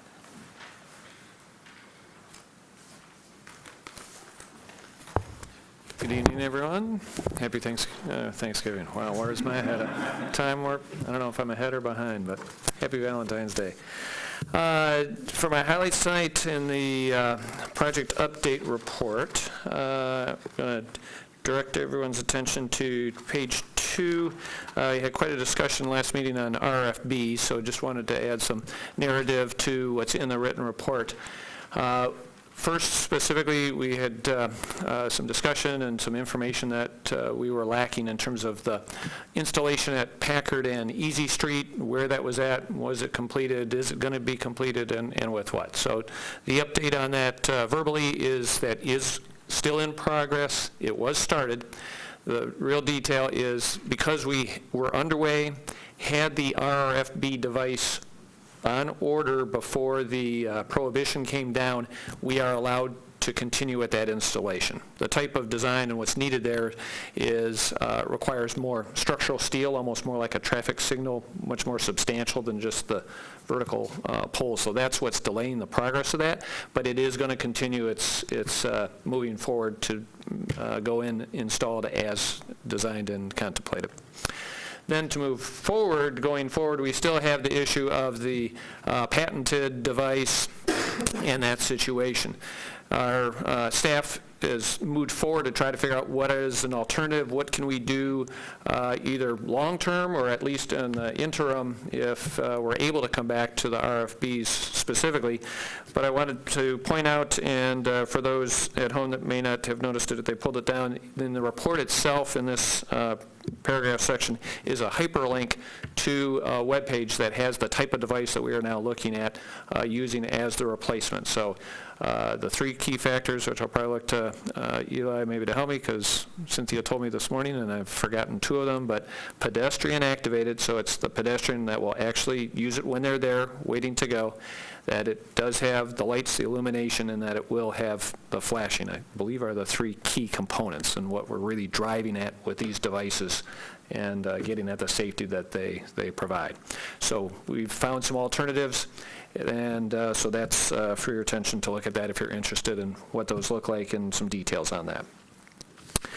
Then the next item that is a new section added on page 3 under projects currently in design and planning. A couple of items there. One, we've got a few grant applications, so actually ties into well to Trevor's presentation, the safety program. So we've got some items there. I won't go through them in detail, but especially noting that we'll be coming back with some more information and I believe including a presentation at next month's meeting. So I'll leave that as a little teaser for the commission until next month. And then at the bottom of that page, I believe this was a new project there at the bottom, Fuller, Maiden Lane, East Medical Center Drive. And as it's described in there, if we read through it, it really is a collection of several projects, but in a very close proximity that are being coordinated for basically a construction program, if you will. So we're going to have intersection work, the long-standing intersection situations there with the Fuller Maiden Lane intersection, there by Fuller Park, the hospital, and everything.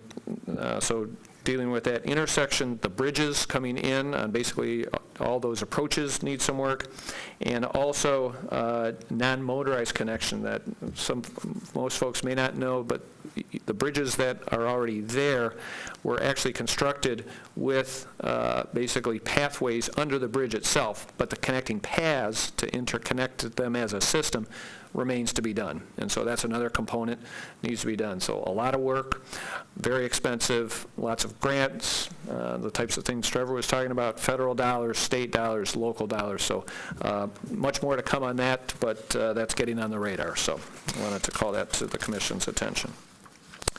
And then just wanted to hop toward the back of the report, the traffic calming program. Now that's one of interest, and we've been keeping folks up to date on that, but I just wanted to point out Blewett Drive specifically. We have a set of public meetings that are scheduled, so we've included those in the report. But just quickly, and Kayla can certainly add more detail if I leave something out, as she's very involved with this program. But these are public meetings, so they're open to the public. So as commissions or the general public are certainly free to attend. I would, Kayla will probably ask, let her know, just so she can kind of be aware if we've got too many folks almost developing a quorum. But they are open to the public, but they are geared towards the neighborhood. So it's really geared toward their specific situation. But if folks are interested in how the program works, what is discussed and presented. In particular, the first meeting there that's listed the end of the month here in a couple of weeks, the orientation meeting, to really, what's a little unique and different with this project is the size of it. It's the largest program. Largest that I'm aware of. Yeah, so in essence, it's a collection of applications. So it's very lengthy, so a lot of neighbors, and so want to make sure that people understand what the program is about, what's in our toolkit, what the differences are, how they can interrelate, so really help them even understand before we get into some of the options and what can be looked at. So if folks are available and interested, please let Kayla know as the commissioner so that she can just monitor that, but that is open to the public. And then the last two items at the bottom of the page there, the commission has been aware, and Eli gave a presentation a little while back on the transportation plan update. We are moving ahead with that. Eli's been working on a draft scope for that, and based on the discussions, his presentation, and feedback from the commission, we're working through that, getting that reviewed and refined so that we can get that out on the street for a request for proposal. That's what the good old acronym RFP stands for, so we'll be looking for professional consultant teams to help us put that together. And then the very last one, this new item, quiet zone train horn noise. This is an item that comes up from time to time. We have the Ann Arbor Railroad corridor that runs through basically north-south through the south side of town, downtown, and then up north towards North Main Street. And train horns are a safety measure that they have requirements as the Ann Arbor Railroad and their trains come through, and at street crossings they have to utilize the train horn as to alert motorists, pedestrians, bicyclists, anyone coming through that there is an oncoming train, and that as people come into the area, the time of day or night when the train horns sound, we as the city get feedback, if you will, from residents and people in the community. And so there is an item called a quiet zone that the Federal Rail Administration, the FRA, allows. It's basically, it's all around safety, and if you're going to have trains not use their horns, well, there's other safety measures that have to be put in. and that can be very costly. We have, through that rail line, 18 to 19 different street crossings with the railroad that would need to be accommodated.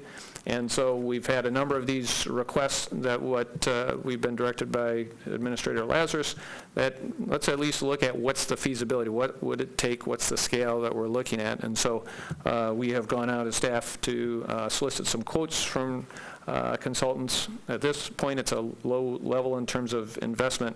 Just what will it take? What does it look like? So we can get an order of magnitude so that then we can try to figure out, all right, is this something we as a community and the city can move forward with, and what will it take to do that? So the one thing with that is this was something that wasn't programmed, so a very first start is we got to find some money to even pay for the feasibility study to figure out what it'll take. But we're working on that and see what we can pull together with that. So as that evolves, we'll certainly keep you informed. And then the last item outside of the report itself, just want to add a little clarification under the section of the agenda that I'm listed for staff reports. The second item, staff response to supporting Vision Zero implementation.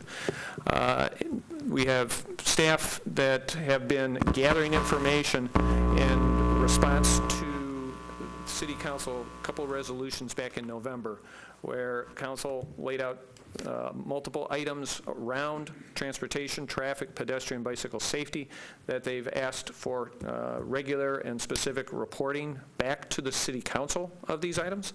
And we realized as we were doing our update this month that we should be informing the Transportation Commission. So this is an informational piece. These are traffic and transportation related items. So we've added that into the agenda so that you folks have that informational bit for your background, and you know what's being transmitted to council, so your awareness of those is there as well. So that's the reason that's there, and as there'll be updates coming forward, we'll continue to include those in your packet. And that's what I've got tonight. Thank you very much. Yep. Can I ask a couple questions? I knew I was getting away. Yes, sir.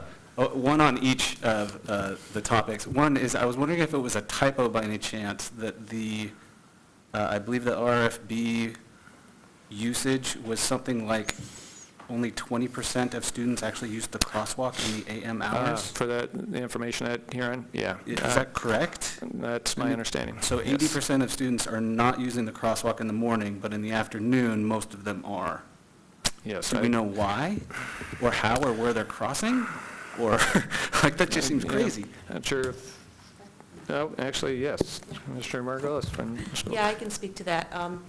Yeah, it's pretty frustrating to watch students approach the RFB and just walk and not touch it. So we have been out there, Sergeant Clark's been out there with us. I will have to say, moving of the AATA bus stop, because most of these students are riding the AAATA, still can't get used to that. And the location of the bus stop on both the north and it's really the north-facing area in the morning, was up by the Getty's Lakes, and many students were not walking down to the crosswalk, they were just cutting right across into the island. And it was just maddening, actually, to see that happen. And so moving the bus stop location closer to the crosswalk, we've seen I think much better compliance, not only walking in the crosswalk, but also pushing the button to activate the lights. And then similarly on the south side, the students were being dropped off on the past the drive-through, and they had to cross incoming traffic in order to reach the sidewalk. It wasn't an RFB issue there. It was just a pedestrian convergence with traffic. So I think really moving those bus stops has really seen a great increase, and we are doing lots of education. Many of us are standing out there and being very nice and encouraging them to push the button. I've said that a number of times on a number of early cold mornings, reminding the students, you see it everywhere. They're looking at their phones and they're walking into the traffic, which is just unbelievable to me at that location. We've also asked A2 Transport if they have some volunteers that could be out there a few mornings a week, just by encouraging students to remember to push to activate the flashers before they cross. So we're doing a lot of things to help encourage and making some changes to improve that percentage. Okay, that's great. That's great. I just saw that number and it was stunning to me. But it is a reminder that people will cross where it's convenient, not necessarily where you want them to. So, but the second question, it was a follow-up on the traffic calming. I understand the SIO is going to get an exemption, even though it didn't meet the volume threshold. And I was wondering if Baldwin might be similarly looked at. It didn't meet the speed threshold, but I believe something like 90% of the residents on that street wanted it. Is that right, Kayla? Something like that? I know there's a high percentage, I don't know what the percentage is offhand, but there's a very high percentage of residents that signed the petition for being interested in traffic calming, but they did not meet the qualifying speed criteria. Yeah. And the difference with Scioto Church is that it was the volume criteria, which has actually, I think, never come into play. We haven't had a situation before where a street didn't meet the volume criteria, so it was viewed as maybe something that wasn't as substantial and critical to evaluating whether or not a project area should be eligible. It'll still ultimately require City Council to approve that, to waive for Scioto Church, but we do intend to move forward with the engagement.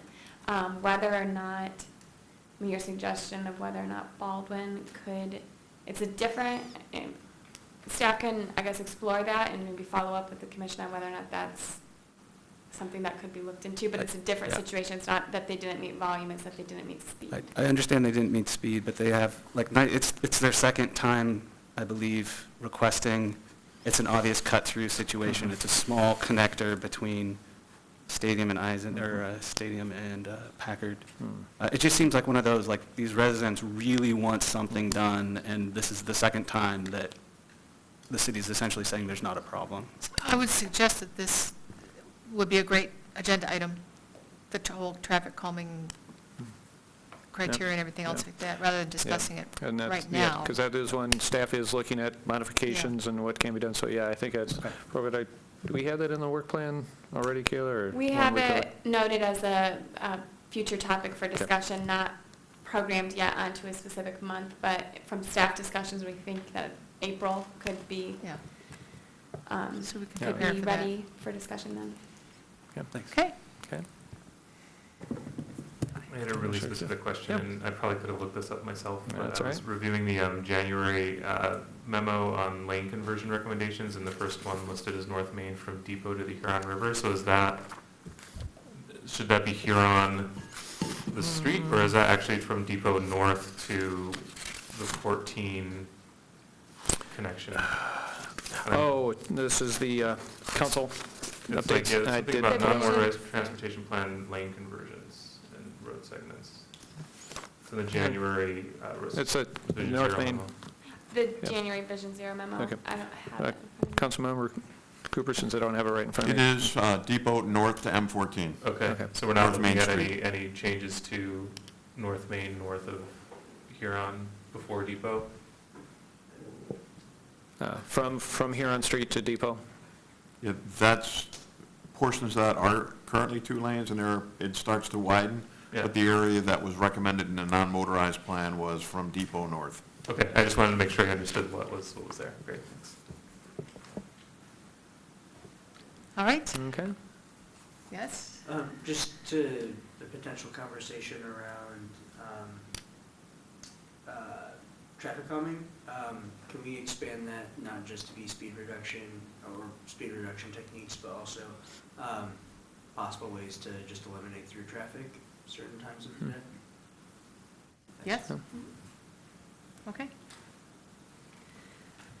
Okay, Okay, Now you're- thank you very much. thanks. All right, we have a few liaisons to the commission, and if they have a brief report at this point? Yes. Make it quick. AATA board had our retreat almost a month ago now. It's about a few weeks ago. We developed a loose work plan from all of the discussions we had that'll get us to refining our ends policies, and then also board education items that we think are important to developing good strategic policies for the transit agency to then find a way to implement. So you'll see that on our agenda and upcoming work about what that's going to look like. And I'm going to announce this sort of because it's going to happen, but I'm not the person to know much about the details, but it seems like the county has a special board meeting. Board of Commissioners of Washington County has a special meeting on Thursday evening at the same time as the AATA board meeting for some reason, to talk about a possible partnership with Wayne County on a transit idea or potential. So that's all I've heard, really. If anyone cares to chime in with a little more detail explaining that, I'd certainly welcome that. Thanks. Carver model language. Ends policies. Any other liaison reports? Yes, Scott? I have a lot of notes on this, but I will try to keep it very brief, but I just wanted to let you all know that the Planning Commission did have our working session were sort of introduced to some more meat of detail about how traffic impact analyses are done for new development. So when a new project comes to the planning department, what triggers them, how they're run. We were originally talking about potentially doing that as a joint meeting, and the staff decided that since those are primarily done to help inform land use decisions, which is Planning Commission's responsibility, we ended up doing it just for Planning Commission. And I could go into a lot of detail. I have a lot of notes. I learned a lot.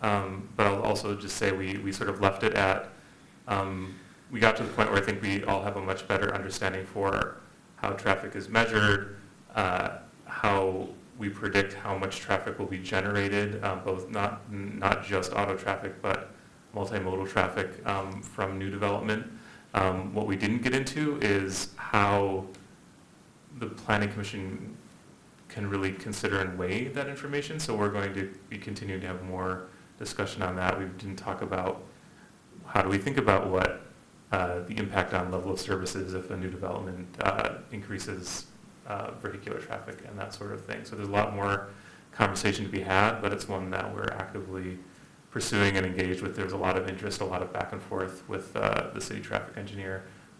So I thought it was productive. I thought we learned a lot, and it will definitely be informing our decision going forward. And I'll keep sharing that as it goes forward. And there might be a role for this commission too to help inform some of those things down the line. You're always welcome to submit written information to us as well. That'd Sure, be fine. yeah.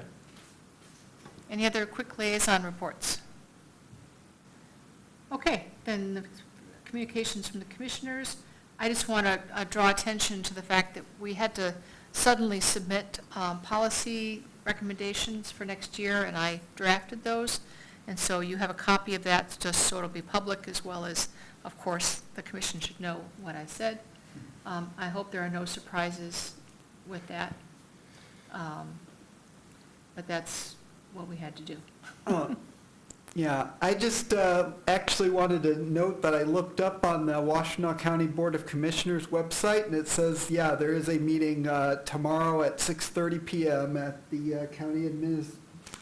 at their normal location, the county administration building, about possible agreements with Wayne County and the city of Detroit regarding a transit Okay. some kind of transit, yeah. And, yeah, so that, and, yeah, I think that's what I generally wanted to mention, because actually I had been thinking about that whole issue and was probably going to go speak at one of the County Board of Commissioners meetings, because it's something I think they need to do. I mean, given that the RTA thing seems to have fallen apart because Oakland County doesn't want to do it without their opt-out thing, and they just... Yeah, and Macomb doesn't seem very interested either. And I mean, I know it seems like there's definitely the potential to fill that transit hole that exists between Washtenaw and Wayne County. If you look at all the transit in Southeast Michigan region, you'll see this big hole there, and it's pretty gaping. And it's like, I would be interested to see how they are thinking of filling it, and also like in what ways they're thinking of adding this on to the current system. All right, thank you. Any other communications? Great. Then call for agenda items for future meetings. I'll just mention that I think it's April, we will have been constituted for a year. Is that correct? Oh, we're a year, we had our first meeting in February of 2017. Okay. So this is our anniversary. Okay. Congratulations.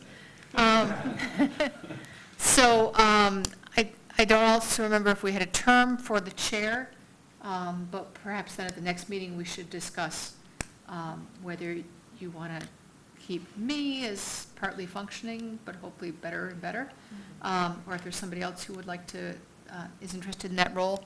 And I would suggest that if you are, talk to me or to Kayla within the next month, and we can do that election as well. Any other agenda items coming up? I'll just share what I have on the work plan for the March agenda.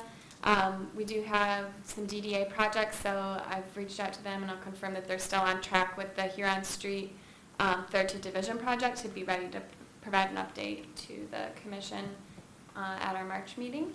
And then the Highway Safety Improvement Program grants that Crescent mentioned in the staff report this month. We'll have staff here to talk more about that program. Also, Transportation System Pavement Asset Management, and informational discussion about that. And Ann Arbor Public Schools non-motorized safety update. I think we'll coordinate with Commissioner Margolis to prepare an update to the commission on that topic. So we've got planned at this point for March. Okay, if there are no objections, I'll call the meeting adjourned. In our next meeting, sorry. Okay. If we can unadjourn, we want to announce that our next meeting is March 21st at 7:00 p.m. in Council Chambers at City Hall, 301 East Huron Street. Great, thanks.